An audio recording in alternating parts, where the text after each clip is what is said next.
حضور خطیب زمن، حضور خطیب زمن، جانشین حضور خطیب دکن.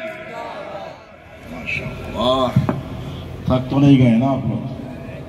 کیا بات ہے. سے بریانی ہضم میں تو فجر تو ہو جانے والی ہے انشاءاللہ. بیٹھ جاؤ. ماشاءاللہ. اللهم ربنا فتقبل منا الفاتحة إلى حضرة النبي سيدنا محمد رسول الله صلى الله تعالى عليه وآله وسلم، خاصا وخصوصا على وارث حاله ومظهر كماله سيدي مرشدي جدي وسيلتي محي الدين سيدنا شيخ عبد القادر الجيلاني رضي الله تعالى عنه.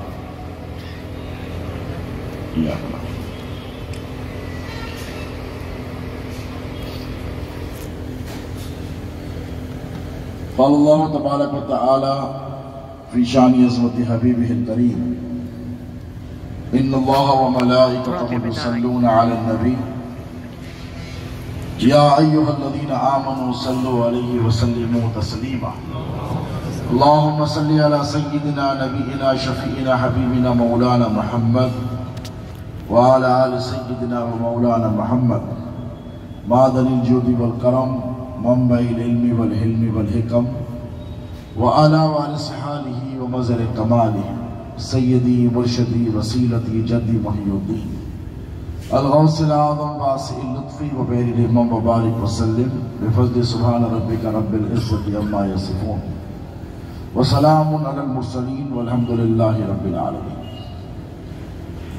الحمد لله رب العالمين والعاقبة للمتقين والصلاة والسلام على أشرف الأنبياء والمرسلين وآله الطيبين الطاهرين وصحبه الأكرمين أجمعين. أما بعد، قال الله تبارك وتعالى في القرآن المجيد والفرقان الحميد: فأعوذ بالله من الشيطان الرجيم بسم الله الرحمن الرحيم. فقل تعالوا ندعو أبناءنا وأبناءكم ونساءنا ونساءكم وأنفسنا وأنفسكم ثم نبتهل فنجعل لعنة الله على الكاذبين. صدق الله مولانا العظيم وبلغنا رسوله الأمين الكريم ونحن على ذلك لمن الشاهدين والشاكرين والحمد لله رب العالمين. لي خمسة نطفي بها حر الوباء الهاتما المصطفى والمرتضى وابناهما والفاطمہ. اور نہیں ہے دوسرا تم سا کوئی محبوب سبحانی، محمد کا، علی کا، فاطمہ کا راحت جانی، اور تو ہے حسنین کا بے شبہ شبہ نور نورانی. تیری میراث ہے مشکل کشائی یا حسن ثانی، تو پھیلے پنجتن کر دے میری مشکل کی آسانی. الہی خیر گردانی بحق کے شاہ جیلانی، الہی خیر گردانی بحق کے شاہ جیلانی. شہ نشین کو تشریف فرما، شہنشاہ اقلیم ولایت کے شہزادگان، شہنشاہ خطابت کے ورثہ و شہزادگان، برادران ذی احترام، سید شاہ آل رسول قادری الموسوی الجیلانی حسنین پاشا ادام اللہ فیوزہ، برادر ذی مرتبت سید شاہ آل محمد قادری الموسوی الجیلانی شبر پاشا، جانشین حضرت عارف برادرم مولانا ڈاکٹر سید سلطان محی الدین قادری الموسوی مرتضی پاشا ادام اللہ فیوزہ، خبری سے تشریف لائے حضرت مومن بادشاہ قادری رحمہ اللہ قدس اللہ نورانی کے وارث و نبیرہ برادرم حضرت سید تاج الدین قادری ادام اللہ فیوزہ، مشائخ اعظام علماء ربانی، خلفائے حضور شہزاد غوث اعظم، وابستگان سلسلہ، معزز مکرم شعرائے کرام، عاشقان غوث و خواجہ، وابستگان دامان حضور شہزاد الغوث العظم حضور خطیب دکن قدس اللہ سرہ العظیم، اللہ رب تبارک و تعالی جل مجدہ کا بڑا فضل و کرم ہے اور اس کے حبیب پاک علیہ الصلوۃ والسلام کی نالین اقدس کا تصدق ہے کہ حق سبحانہ و تعالی نے ہمیں بے شمار عظمتوں، رفعتوں اور فضیلتوں سے سرفراز فرمایا، اور آج پرتوے فیضان مولا کائنات، عکس غوثیت معاب، قاطع وہابیت و خارجیت و ناصبیت و رافضیت، شہزاد حضور غوث العظم سرکار سید شاہ کاظم بادشاہ قادری الموسوی الجیلانی قدس اللہ النورانی کے تیسرے عرس کاظمی میں ہم اور آپ شرکت کی سعادت سے بہرمند ہیں۔ آپ نے مجھ سے قبل 2 عظیم الشان کتابات سماعت کیے، عرس مبارک کی تیاریوں میں پچھلے 10-15 روز سے مصروفیت بھی رہی، اسفار بھی رہے، مختلف شہروں میں جلسے فیضان کاظمی سے خطابت کی سعادتیں بھی حاصل رہی، اور بقول میرے بھائی شبر پاشا کے میری آنکھوں کے سامنے بھی وہی منظر ہے، اس طرف دیکھوں تو شعراء کرام نظر آتے ہیں، تو میں زیادہ وقت آپ حضرات کا نہیں لوں گا بلکہ چند باتیں آپ کی خدمت میں گوش گزار کر آگے بڑھ جاؤں۔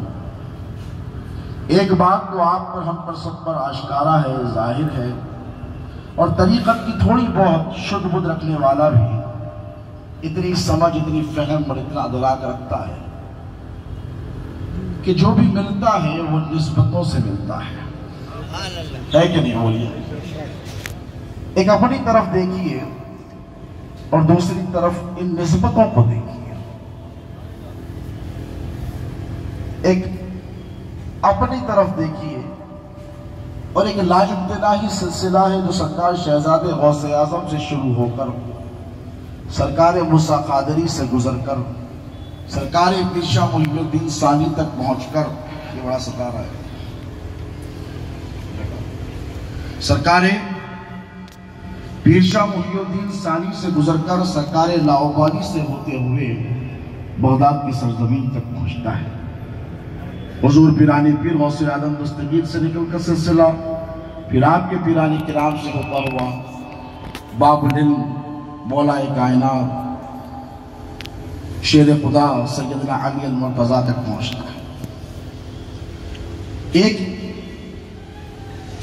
شخص ایسا ہوتا ہے کہ وہ متحمل ہوتا ہے، کچھ خوبیاں اس میں موجود ہوتی ہیں تو لوگ کہتے ہیں کہ he deserves it، تو اس کے پاس ہے یہ صلاحیتیں، تو اس میں قابلیت بھی ہے، لیکن اپنی طرف دیکھو اور اللہ رب تبارک و تعالیٰ کا تم پر فضل دیکھو، کرم دیکھو، اپنی صلاحیتوں کی طرف دیکھو اور اپنی نسبتوں کی طرف دیکھو، اور خود فیصلہ کرو کہ کیا ہم ان نسبتوں کے قابل تھے، کیا ہم اس دامن کرم کے قابل تھے؟ تو کہنا پڑے گا ہم ہرگز نہیں تھی، یہ محض اللہ کا کرم ہے کہ اللہ رب تبارک و تعالیٰ نے ہم پر یہ فضل کیا کہ اس نے ہمیں اپنے محبوب کی امت میں پیدا فرمایا۔ اللہ قرآن میں فرماتا ہے کہ کنتم خیر امت اخرجت للناس، کہ محبوب یہ جو تمہاری امت ہے یہ تمام امتوں میں سب سے بہترین امت ہے۔ ایک طرف ہم اپنے اعمال کی طرف دیکھیں تو یہ بات ہمارے سمجھ میں نہیں آتی کہ پروردگار ہم تو اس کے قابل نہیں تھے، لیکن تو نے ہم پر ایک فضل کیا، تو کیوں کیا؟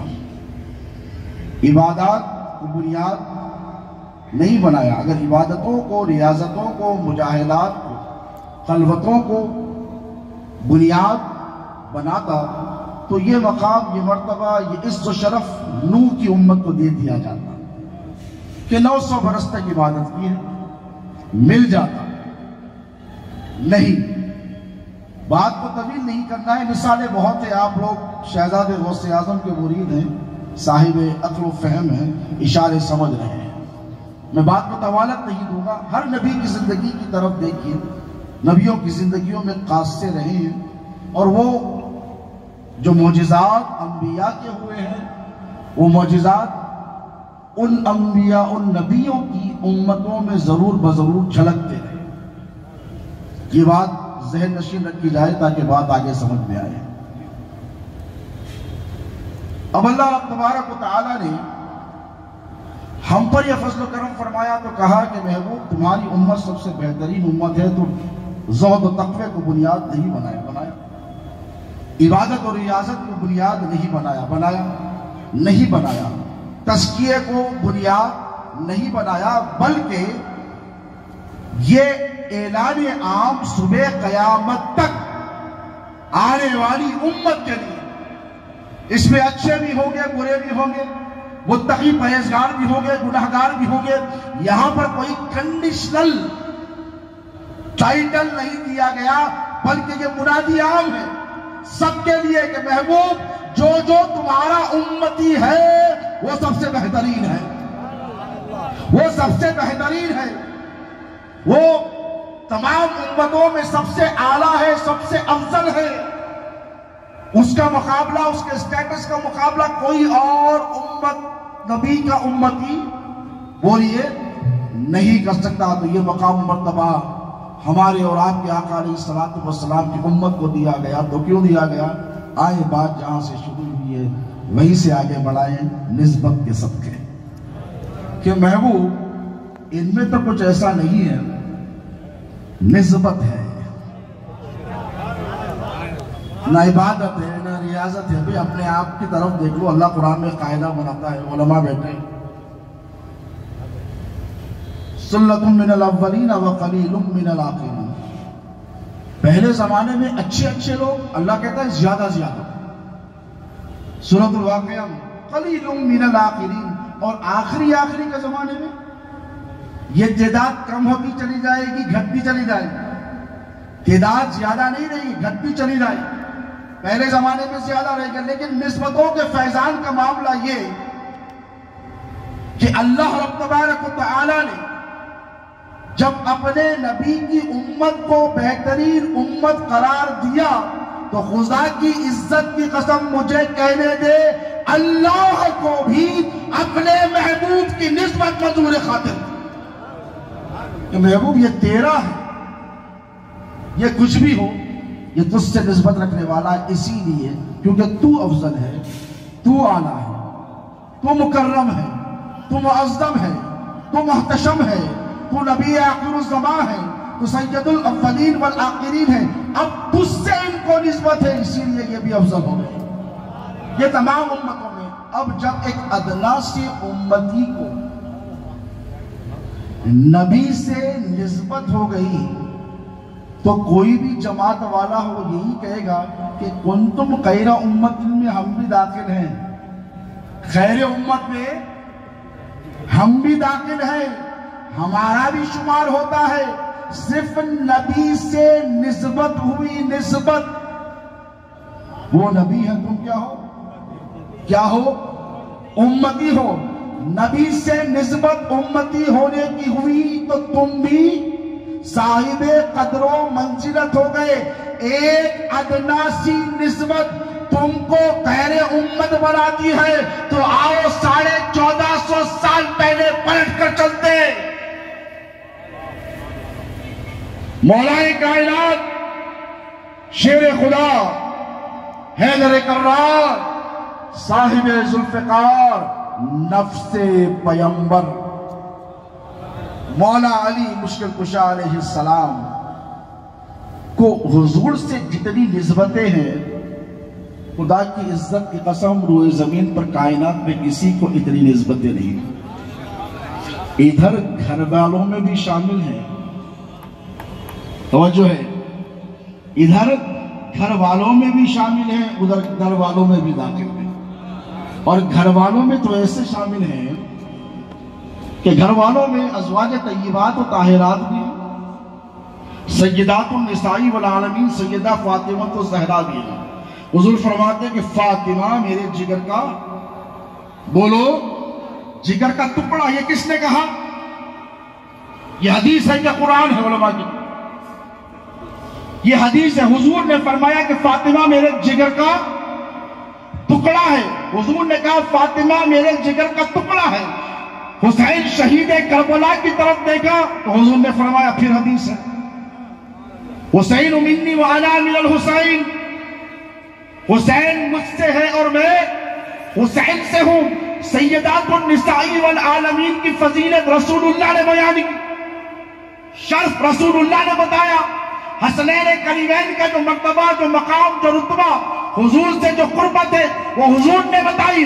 لیکن خدا کی عزت کی قسم علی مصطفیٰ سے اتنے قریب ہے، اللہ نے کہا کہ محبوب اب اور کیا کہوں، لے میں علی کو تیری جان بنا دیتا ہوں۔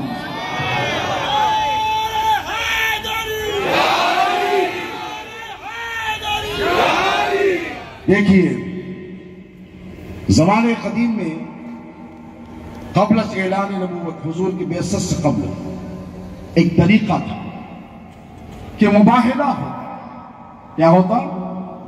مباہلہ ہوتا، ملائنہ ہوتا، یعنی ایک دوسرے پر لعنت بھیجا جاتا۔ اور طریقہ کیا تھا کہ ہم سچے ہیں یا تم سچے ہو۔ آج کل تو بہت چل رہا ہے نا یہ، ہم سچے ہیں یا تم سچے ہیں، کیسے فیصلہ ہو، آؤ قسم اٹھاتے ہیں، اللہ کو حاضر و ناظر جان کے قسم اٹھاتے ہیں، جو سچا ہے وہ بچے گا اور جو جھوٹا ہے اس پر لعنت ہو۔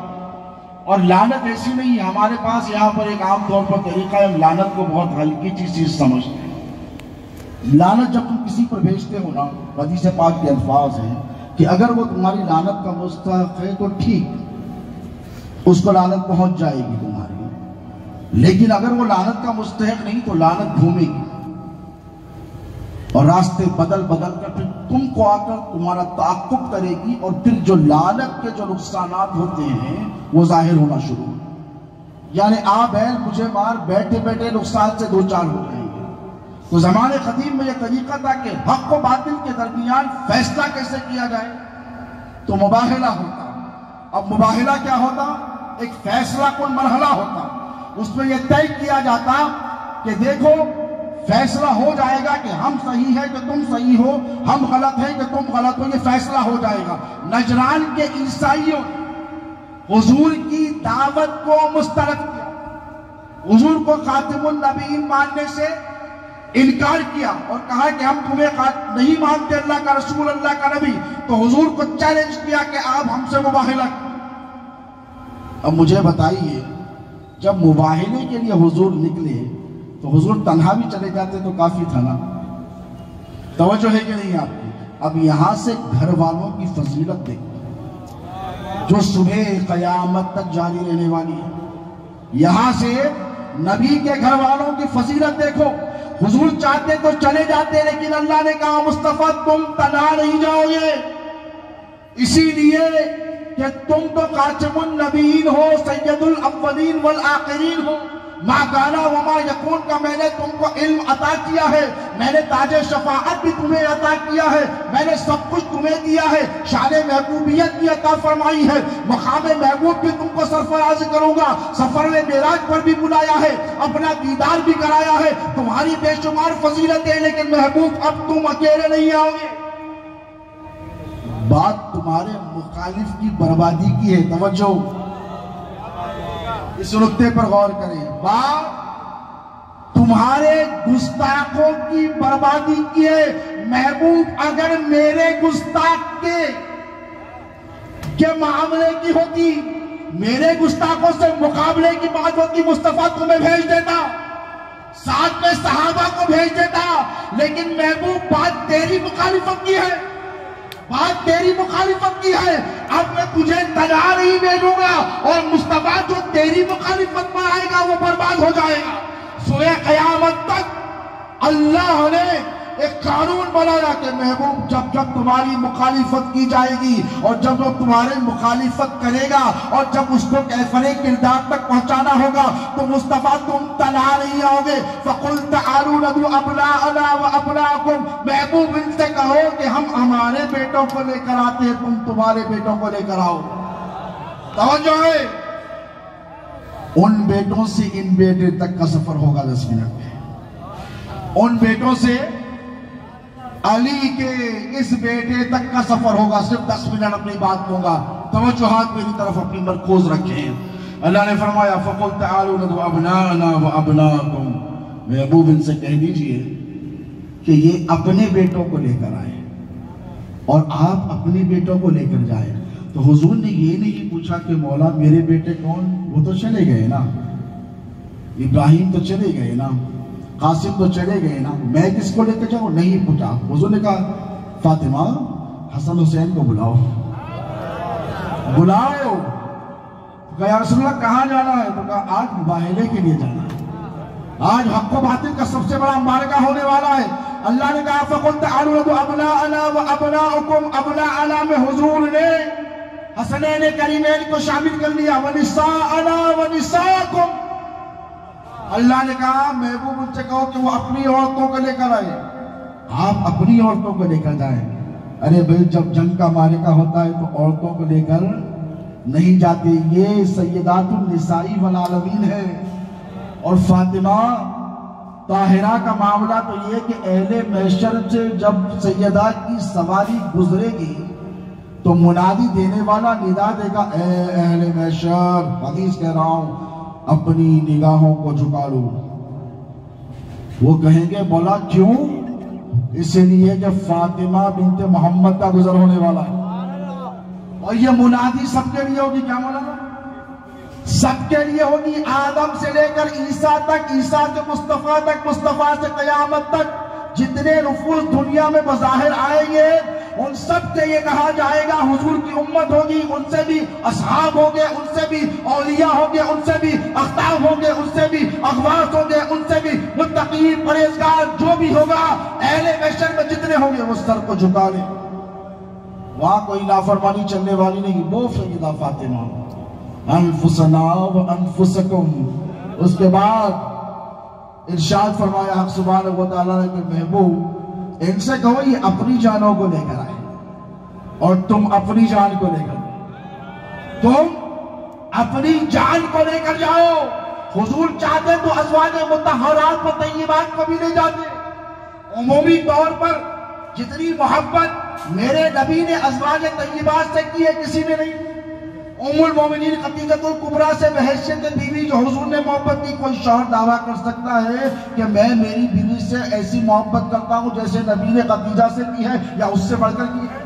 بولیے, کوئی دعویٰ نہیں کرتا. حضور کی محبت میں بھی کوئی دعوی برابری نہیں. جو محبت حضور نے سیدہ عائشہ سے ہے, کسی کی مجال جو کہے کہ میں اس سے زیادہ کر سکتا ہوں, نہیں.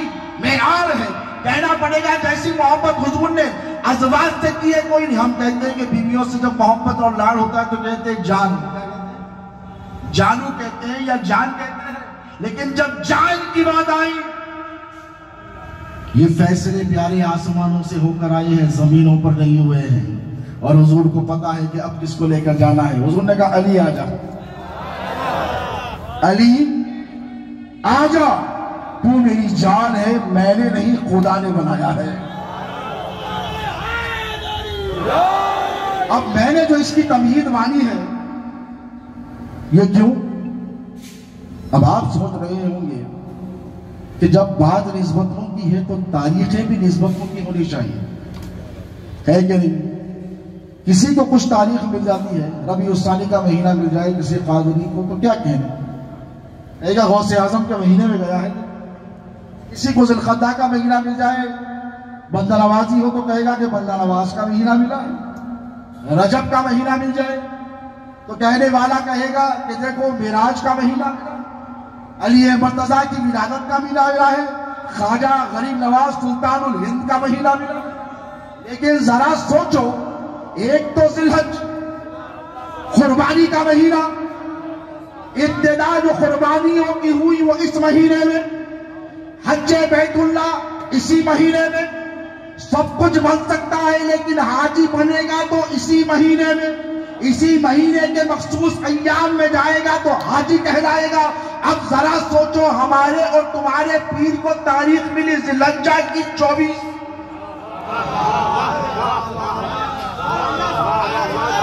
ذی الحجہ کی 24، تو سوچنے والے سوچ رہے ہوں گے جیسے میرے شہزادے حسن پیر نے کہا کہ یہ وہ تاریخ ہے تو سرکار پیر و مرشد کے جد اعلیٰ یعنی موسیٰ قادری سرکار کے پوترے دادا اور سرکار پیر شاہ معین الدین ثانی سرکار کے پوترے حضرت سیدنا درویش محی الدین خان، کیا تاریخ ہے؟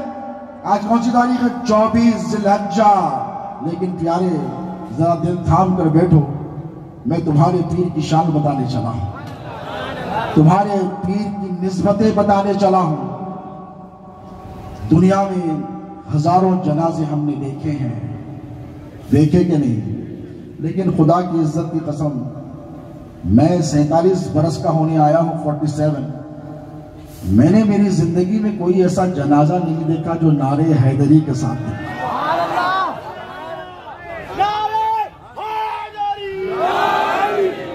جو نعرے حیدری کے فلک شگاف نعروں کے ساتھ نکلا، آپ نے دیکھا ہے؟ آپ نے کسی نے دیکھا ہو تو بتاؤ کہ کسی کے پیر کا جنازہ نکلا تو مریدوں نے نعرے حیدری کے فلک شگاف نعرے لگائے ہیں؟ نہیں لگائے۔ اور معاملہ یہ کہ ہمارے تمہارے پیر کے ہیں شہزادے غوث اعظم، تو لگانے والے غوث کے نعرے لگاتے کہ بھائی ہے شہزادے غوث اعظم تو نعرے غوث کی صدائیں بلند ہوگی، لیکن یہ نعرہ تم نے نہیں لگایا ہے، تم سے خدا نے یہ نعرہ لگوایا ہے۔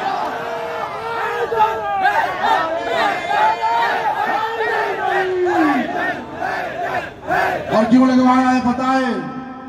آج سے 1450 سال پہلے 24 تھی ذی الحجہ کی، جس دن میرے اور تمہارے نبی نجران کے نصرانیوں سے مباہلے کے لیے نکلے تھے، اور آیت مباہلہ جس دن نازل ہوئی اس تاریخ کو 24 ذی الحجہ کہتے ہیں۔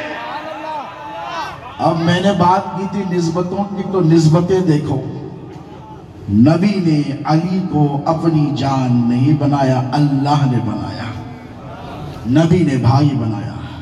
نبی نے کہا کہ لحم کا لحمی و دم کا دمی، تیرا خون میرا خون، تیرا گوشت میرا گوشت۔ یا علی انت اخی فی الدنیا والآخرہ، علی تو میرا بھائی ہے دنیا و آخرت میں۔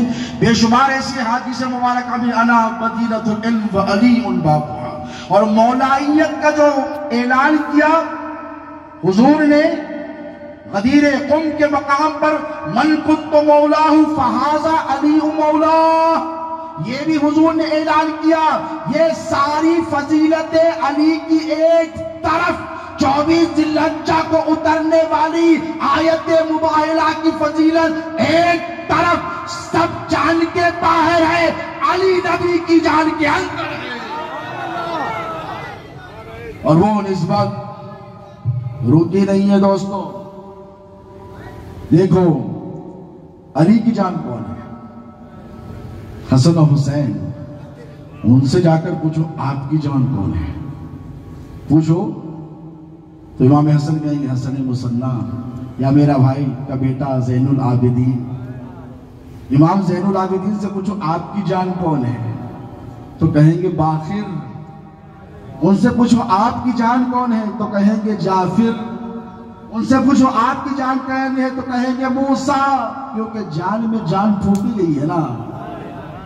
آگے چلتے جاؤ تو سب مل کر کہتے جائیں گے، امام جعفر کے بعد پوچھو امام موسیٰ، امام تقی، امام نقی، امام علی رضا، امام عسکری۔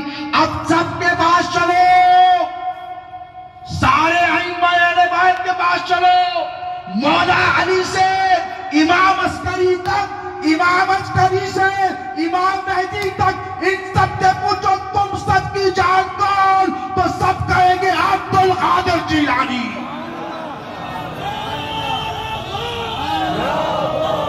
عبد القادر جیلانی۔ غریب نواز فرماتے ہیں در بزم نبی علی شانی یا عبد القادر جیلانی ستار عیوب مریدانی یا عبد القادر جیلانی. جیسے آپ نے جبر پاشا کے خطاب میں سماعت کیا اور حسنی پیر کے خطاب میں سماعت کیا کہ مولا کے پاس جبہ ہے تو کیا کرتے ہیں اس جبے سے عیبوں پہ پردے ڈالتے ہیں. غریب نواز فرماتے ہیں غوث پاک آپ کی وہ شان ہے کہ آپ اپنے مریدوں کے عیبوں کو چھپا دیتے ہیں. کیا کرتے ہیں؟ چھپا دیتے ہیں. اور یاد رکھو آج جس ذات والا صفات کے ذکر کے لیے ہم جمع ہوئے ہیں اور جلسے فیضان کاظمی کے اس عظیم الشان جلسے سے میں خطاب کر رہا ہوں اور آپ سماعت کر رہے ہیں، سرکار شہزادے غوث اعظم کی زندگی کی طرف دیکھو. کوئی اپنے پیر کے نقش قدم پر ہوتا ہے، کوئی دادا پیر کے نقش قدم، کوئی ان کے بابا کے نقش قدم پر ہوتا ہے، کوئی پردادا کے نقش قدم پر ہوتا ہے. لیکن ایسا پوتا دکن کی سرزمین پر پیدا ہوا جسے شہزادے غوث اعظم حضور خطیب دکن کہتے ہیں. اور زندگی میں مطابقتیں دیکھیے کہ شہزادے غوث اعظم کہا گیا تو ایسے ہی نہیں کہا گیا، ایسے ہی نہیں کہا گیا. شہزادے غوث اعظم اس لیے کہا گیا کہ حضور پیرانی پیر غوث اعظم دستگیر دنیا میں تشریف لانے سے پہلے سرکار پیرانی پیر غوث اعظم دستگیر کے فیضان کی، مقام و مرتبے کی، عظمت و شان و جلالت کی بشارتیں دی گئی. یتیمی غوث اعظم نے دیکھی، یتیمی شہزادے غوث اعظم نے دیکھی. علم یجد کا یتیمن فآوا. محبوب ہم نے جب تمہیں یتیم پایا تو تمہیں کیا بہترین ٹھکانہ عطا نہیں فرمایا. شہزادے غوث اعظم نے آنکھ کھولی، یتیمی کا پیریڈ دیکھا، لیکن آبا عطا فرمایا کہ اے میرے بندے گھبرانے اور ڈرنے کی ضرورت نہیں ہے، تجھے میں نے عبد القادر جیلانی کا خون عطا کیا ہے. دیکھ تیرا ایک دادا موسیٰ قادری آفتاب ولایت بن کر چمک رہا ہے تو دوسرا دادا پیر شاہ محی الدین ثانی ہے. اور کردول جا کر دیکھ تیرا دادا کی یہ شان ہے کہ ٹھوکر مارے تو مردے زندہ ہو جایا کر. تو سرکار شہزادے غوث اعظم کی حیات طیبہ کو اگر آپ غور و فکر سے دیکھیں تو ساری زندگی ایک مسلسل جہد مسلسل جتے کہتے ہیں کنٹینیوس اسٹرگل میں گزری. قدم قدم پر آپ کی مخالفتیں ہوئی اور قدم قدم پر آپ کامیاب اور کامران ہوتے رہے. اسی لیے کہ کوئی مدرسے سے مولوی بنتا ہے تو وہ کسی مولانا یا مفتی کا انتخاب ہوتا ہے. جماعت میں اگر 100 150 200 300 400 بچے پڑھ کر نکلتے ہیں تو پھر استاد کا قائم مقام 100 200 نہیں ہوتے، ایک ہی ہوتا ہے. اگر کوئی شیخ الحدیث کے پاس پڑھا ہے، یہاں جلیل نظامی صاحب بیٹھے ماشاءاللہ، شیخ الحدیث کے پاس پڑھے، حضرت قادر شریف صاحب اللہ کی لاکھوں رحمتیں ہوں ان پر، ان کے پاس پڑھے ہیں، ہزاروں شاگرد ہیں ان میں، لیکن شیخ الحدیث کے منصب پر ایک ہی بیٹھا ہے. بولیے مفتی عظیم الدین صاحب تھے رحمہ اللہ، جو ہمارے پیر و مرشد سے بڑی محبت فرمایا کرتے تھے. ہزاروں شاگرد ہیں لیکن ایک ہی شاگرد ان کے منصب پر بیٹھا ہے. میں مثالیں دے رہا ہوں آپ کو تاکہ بات سمجھ میں آئے. یہ مثالیں اس لیے پیش کر رہا ہوں تاکہ بات آپ کو سمجھ میں آئے. تو اولاد سب ہے، نبیر غوث اعظم کے بہت ہیں، لیکن شہزادگی کا جو منصب ہے یہ شہزادگی سب کو نہیں ملتی. شہزادگی اس کو ملتی ہے جو بادشاہ کا قائم مقام ہوتا ہے. تعریف سن لو، شہزادہ غوث اعظم کسے کہتے ہیں؟ آج کل گلی گلی کوچا کوچا سڑک سڑک شہزادے غوث اعظم، شہزادے غوث اعظم. میں نے کہا اولاد غوث اعظم اپنی جگہ، سر پر آنکھوں پر نبیر غوث اعظم اپنی جگہ، سر پر آنکھوں پر. اور آگے بڑھ جاؤ جگر گوشے غوث اعظم کو سر پر آنکھوں پر. لیکن سنو، شہزادہ اسی کو کہا جائے گا جو بادشاہ کے اختیارات کا مجاز ہوتا ہے، جس سے بادشاہ کا پاور نظر آئے، بادشاہ کا علم نظر آئے، بادشاہ کا حلم نظر آئے، اور بادشاہ کے سارے اختیارات جسے ہوتے ہیں اسی کو شہزادے والا شان کہتے ہیں۔ تو پیرانے پیر غوث اعظم دستگیر کی اولاد سب ہیں، لیکن حضور قطیب دکن ایسے شہزادے ہیں کہ ان کو دیکھو اور ان کے دادا کو دیکھو۔ جس طرح پیرانے پیر کا معاملہ یہ تھا کہ جب دنیا دار کوئی آتا ملاقات کے لیے تو غوث پاک اندر چلے جاتے ہیں۔ مریدین کہتے ہیں سرکار آپ تشریف فرما تھے نا تو بیٹھ جاتے تو ملاقات ہو جاتی، تو غوث پاک کہتے ہیں کہ دنیا کے منصب دار کے لیے عبد القادر جیلانی اٹھ کر ٹہر کر استقبال کرے؟ تم نے میرا مقام جانا ہے، میری شان کو پہچانا ہے؟ غوث پاک اندر جاتے، یہ باہر سے لوگ آتے اور آ کر بیٹھ کے تو غوث پاک اندر سے برآمد ہوتے تو یہ اٹھ کر ٹہرتے۔ یہ تیور کس کے ہیں؟ غوث پاک کے ہیں، اور غوث پاک کو یہ تیور کس نے دیے؟ اللہ نے دیے ہیں۔ اسی لیے جیسے شبر پاشا نے اپنے خطاب کے دوران فرمایا فرشتے، کیا کہا؟ فرشتے، اور فرشتے تو یہ تھے کہ غوث پاک ابھی بچپن میں ہیں، مدرسے کو جاتے ہیں، تو جس طرح مولائے کائنات مولائے متقیان شیر خدا کو بدر کے میدان میں ایک خوبصورت شخص آتا اور بار بار آ کر سینے سے لگاتا اور کہتا کہ اٹھیے اور لڑیے اللہ اور اس کے رسول کے لیے۔ 17 کاری ضرب لگے مولا کو، حضور سے کہا جب جنگ ختم ہوئی تو حضور سے کہا کہ یا رسول اللہ ایک ایسا شخص تھا جو بڑا حسین تھا، جمیل تھا، کستوری کی جسم سے خوشبو آتی تھی، اور وہ آتا اور مجھے آ کر بار بار ایک ہی بات کہتا اٹھو علی، لڑو اللہ اس کے رسول کے لیے، آج اسلام کو تمہاری ضرورت ہے۔ تو حضور نے کہا کہ اے نے اس کو پہچانا؟ تو کہا یا رسول اللہ معرکہ اتنا گرم تھا، میدان کارزار پہ اتنا مشغول تھا کہ توجہ نہیں ہوئی۔ تو اللہ کے رسول نے فرمایا اے علی، ہزاروں فرشتے سب کے لیے اترے۔ توجہ ہے شبر پاشا کے خطاب سے، بات کو تھوڑی سی آگے بڑھا، فرشتے سب کے لیے اڑے، کوئی تلوار چلاتا، کوئی صحابی مس ہو جاتی تو فرشتہ مار دیتا، نیزہ چلاتا کوئی صحابی مس ہو جاتا تو فرشتہ مار دیتا، لیکن علی کی شان دیکھو، اللہ نے بھیجا بھی تو سید الاولیاء کے لیے، اس کو بھیجا جسے سید الملائکہ کہتے ہیں۔ حضور نے کہا علی وہ جبرائیل تھے جو تیری خدمت کے لیے اللہ نے ان کو معمول فرمایا۔ تو یہ معاملہ شہزادے غوث اعظم کے آباء و اجداد کا ہے۔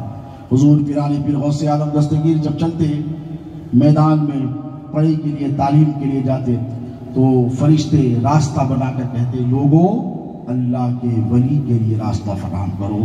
باتیں بہت ہیں، وقت بڑا طویل ہو گیا ہے، 2-4 باتیں آپ کی خدمت میں عرض کرنا چاہتا تھا، لیکن بات یاد رکھیں کہ شہزادے غوث اعظم ایک شخصیت کا نام نہیں ہے، صرف ایک انجمن کا نام ہے، ایک نقطۂ نظر کا نام ہے، ایک فکر کا نام ہے، ایک انقلاب کا نام ہے، ایک ذہن سازی کا نام ہے، ایک عقیدے کا نام ہے۔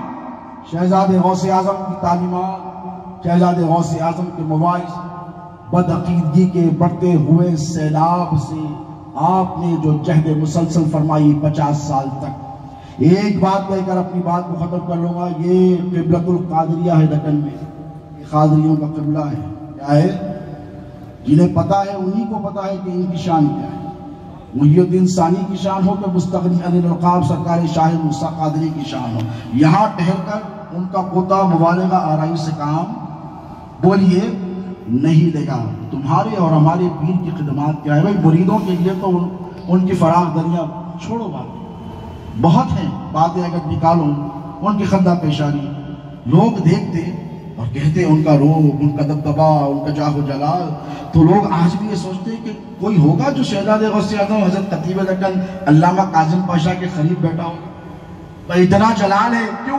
اسٹیج پر جلال دیکھا ہے نا، کہاں دیکھا؟ اسٹیج پر جلال دیکھا ہے، لیکن جمال، جیسے شبر پاشا صلی اللہ علیہ وسلم نے اپنے کتاب میں فرمایا کہ یہ خانوادہ وہ جس میں جلال بھی ہے جمال بھی ہے۔ غوث اعظم کا جلال بھی ہے، جمال بھی ہے۔ شہزادے غوث اعظم جب منبر رسول پر آتے تو تیور بدل جاتے، ہاتھ میں ذوالفقار حیدری ہوتی، اور اگر کوئی سامنے آتا تو ٹکڑے ٹکڑے ہو کر کٹ کٹ کر گر جاتا، لیکن جب پلٹ کر خانقاہ کو آتے تو سراپا جمال بن جاتے. جو آتا قدموں سے لپٹ کر بیٹھ جاتا، اور جو بیٹھا ہے اسے پتا ہی نہیں چلتا کہ ہم شہزاد غوث اعظم کے ساتھ بیٹھے. اتنی شفقتیں. آؤ میاں، بیٹھو میاں، سینے سے لگا لیا، کسی کے سر پر ہاتھ رکھ دیا، کسی کے بازو ایسے پکڑ لیے، اپنے ساتھ بٹھا لیا. کھاتا کھلا رہے ہیں تو اپنے ہاتھوں سے ڈال کر کھلا رہے ہیں. اتنی محبتیں فرما رہے. پیرانی ماں کو آواز دیتے ہیں، حالانکہ خادمائیں موجود ہیں، پیرانی ماں کو آواز دے کر کہتے ہیں کہ میرا مرید آیا کچھ کھانے کے لیے تو بھیجیے. یہ شفقتیں ہیں. لیکن جاہ و جلال بھی ایسا ہے کہ آج بھی ان کے جلال کا روب اور دبدبہ قائم ہے. لوگوں ہیبت جسے کہتے نا قائم ہے. وہ کیوں؟ اس لیے کہ وہ علی کی جان تھے. بھئی جان تو علی ہے نا سب کی. سب کے دادا کون سیدوں کے بولو؟ علی. تو وہ علی کی جان تھے. تو علی کی جان کیسے تھے؟ مولا کائنات شیر خدا کی شان جلالت سب کو پتا ہے نا. کوئی دشمن سامنے ٹک سکتا. اب اگر آ کر کوئی میدان کارزار میں علی کو دیکھے اور دیکھ کر کہے کہ علی تم تو کریم ابن کریم ہو، تم تو سخی ابن سخی ہو، یہ کیا کر رہے ہو؟ تمہاری سخاوتوں کا یہ عالم ہے کہ نماز میں حالت رکوع میں ہو، رکوع چل رہا ہے، سائل آ جائے تو انگوٹھی خیرات میں دے دو تو اللہ قرآن کی آیت نازل کر دے. اتنے سخی ہو. علی یہ کیا کر رہے ہو؟ ذوالفقار کا جب وار چلتا ہے تو دشمن کٹتا ہے، گھوڑا کٹ کر زمین پر 2 ٹکڑے ہو کر گر جاتا ہے. علی یہ کیا کر رہے ہو؟ تو علی کہے یہ کہ وہ جو معاملہ تو نے میدان کارزار میں دیکھا وہ اللہ کے رسول کے دشمنوں سے لڑائی کے لیے تھا.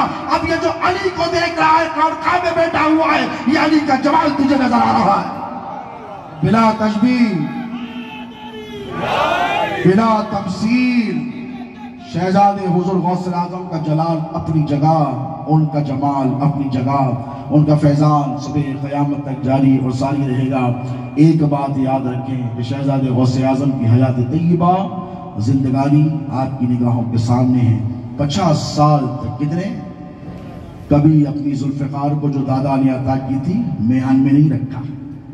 ہمیشہ شمشیر برہنہ رہے. کیوں رہے؟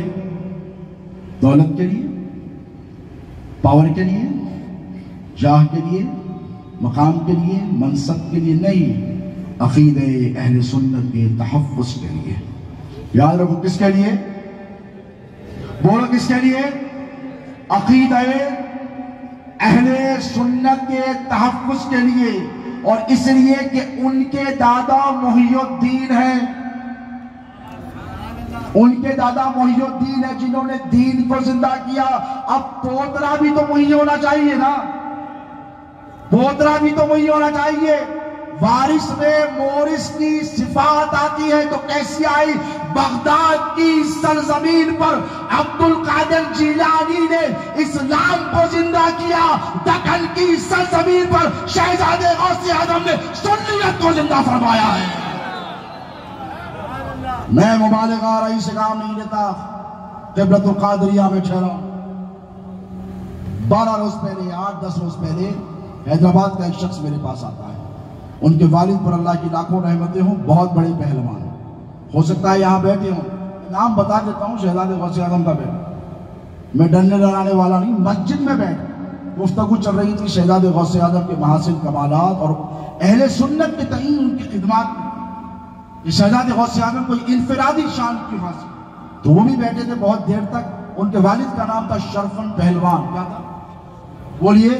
شرفن پہلوان. اور یہ سرکار پیر و مرشد کے آلے کار تھے. جب کبھی کسی مسجد پر جا کر واپس قبضہ لینا ہوتا، اور قبضہ ممبر و محراب کے لیے نہیں ہوتا ہے، نمازیں تو چل رہی تھی، مسئلہ سلام کا تھا، نبی پہ سلام نہیں بھیجا جا رہا.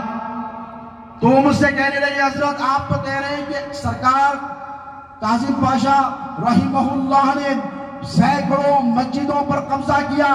آپ کو معلوم ہے جب حضرت کے پاس وقت نہیں ہوتا تو ہمارے بابا کمیٹیوں کے مسجدوں کے لوگ حیدرآباد کی خدمت میں حاضر ہو کر یہ کہتے ہیں کہ حضرت ہمارے مولا محلے کی مسجد میں جماعت والوں نے سلام پر پابندی لگا دی ہے، یا نبی سلام علیکہ، یا رسول سلام علیکہ پر پابندی لگا دی ہے۔ حضرت آپ مصروف رہتے ہیں، ایک مرتبہ آ کر مسجد میں سلام پڑھ کر چلے جائیے، صبح قیامت تک اس مسجد میں کوئی صلاۃ و سلام کو نہیں روک سکے گا۔ یہ ہے خدمات شہزاد غوث اعظم کی جو صبح قیامت تک جاری اور ساری رہے گی۔ لوگ جانتے ہیں، بزرگ جانتے ہیں، اللہ رب تبارک و تعالیٰ شہزاد حضور غوث اعظم کی برکت پر انوار و تجلیات کا نزول فرمائے، آپ کے روحانی درجات میں اضافہ فرمائے، آپ کے فیض و برکات سے ہم سب کو مستفید و مستفیض ہونے کا موقع عنایت فرمائے، اور آپ کی تعلیمات پر صبح قیامت تک ان کے چاہنے والے، ان کے ماننے والے، ان کے متبعین، ان کے پیروکاروں کو عمل کرنے کی توفیق عطا فرمائے۔ ان کا مشن عقیدہ اہل سنت کے تحفظ کا مشن ہے، ان کا مشن مسجدوں سے یا نبی سلام علیکہ کی صدائیں بلند کرنے کا مشن ہے، ان کا مشن استعانت اولیاء سے قائل ہونے کا مشن، ان کا مشن شفاعت کبریٰ پر ایمان رکھنے کا مشن ہے۔ مسلمانوں، ان کا مشن یہی ہے کہ جب جب نبی کی شان میں گستاخی ہو، بڑا دیکھو نہ چھوٹا دیکھو، یا تم مار دو یا مر جاؤ نبی کے نام۔ یہی شہزاد غوث اعظم کی زندگی رہی ہے، اسی پر ہم کاربند رہیں گے۔ اللہ رب تبارک و تعالیٰ شہزاد غوث اعظم کے تمام وابستگان یہاں جتنے حاضرین ہیں، اور آج اس عرس کی محفل میں شہزادگان، سادات کرام، مشائخ اعظام، علماء ربانین اور وابستگان سلسلہ جتنے حاضر بار ہیں، اللہ رب تبارک و تعالیٰ ان سب کی حاضری کو قبول اور مقبول فرمائے، اور جن لوگوں نے جس حیثیت سے اس مبارکہ میں شرکت کی ہے، اللہ تو جاننے والا ہے، پروردگار سب کے دلوں کے حال کا، سب کی خدمت کو قبول فرما، سب کی حاضری کو قبول فرما۔ وما علینا الا البلاغ المبین۔